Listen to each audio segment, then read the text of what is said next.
अल्प तो फल हो और बहुत जीवों का जिसमें घात हो।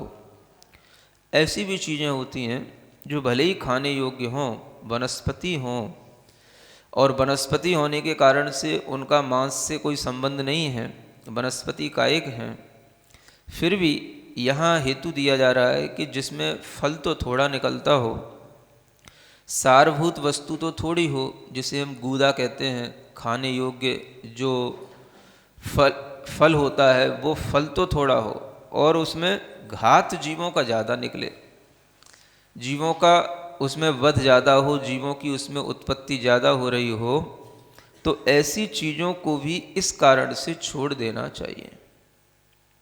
समझ आ रहा ना? जिसे आप लोग अपनी भाषा में बोलते हो कई बार बहुबीजा। बहुबीजा का अर्थ भी बहुत से लोग समझ नहीं पाते हैं। बहुबीजा का मतलब ये नहीं होता जिसमें बहुत बीज हो वो सब बहुबीजा हो गया। समझ आ रहा है? बहुबीजा का मतलब ये होता है कि जिसमें बीज जो है इस तरीके से आपस में भिंधे हुए हों गूदे के अंदर कि उनको अलग ना किया जा सके। समझ आ रहा है? बहुबीज इस तरीके के भी वनस्पतियां होती हैं जिनमें बीज बहुत होते हुए भी उन बीजों को हम एक साथ निकाल देते हैं और उस गूदे का उपयोग, फल का उपयोग कर लेते हैं। वो बहुबीजा में नहीं आता।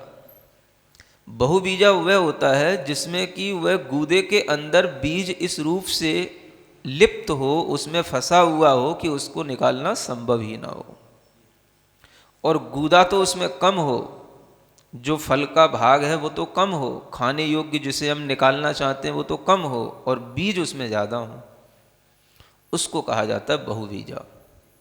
समझ रहे हैं? अब आप इसको डिस्टिंग्विश करें कि जैसे टमाटर है ना, तो टमाटर ऐसा नहीं होता कि उसमें उसकी गूदे में ही सब बीज उसके लिप्त रहते हों, फंसे हुए हों। समझ आ रहा है? उनमें गूदे के अंदर ही जो है बिना उसके टमाटर बन ही ना सके, ऐसा नहीं होता। हम उसको ऊपर से अलग से निकाल सकते हैं बीजों को और गूदे का उपयोग कर सकते हैं।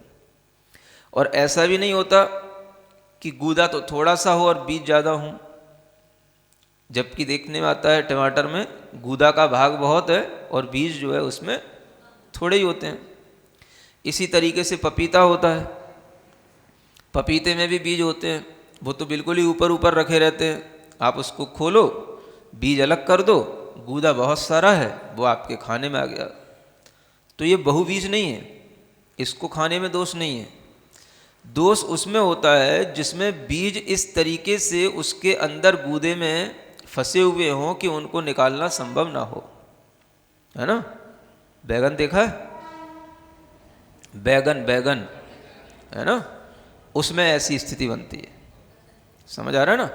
तो इसलिए उसको खाने को मना किया जाता है कि उसमें जो बीजा होते हैं वो इस तरीके से उसके अंदर होते हैं कि गूदा जो है बिना बीजे के वो खाने में नहीं आता है। तो इसलिए यह बहुबीजा कहलाता है। ये चीज़ें जो अच्छे ढंग से समझने योग्य हैं उनको समझ में आना चाहिए सबके लिए, है ना? कि बहुबीजा भी क्यों नहीं खाया जाता, कौन सा चीज़ बहुबीजा होता है। कुछ फल ऐसे होते हैं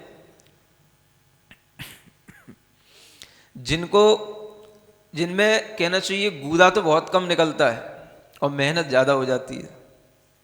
हाँ, कौन सा?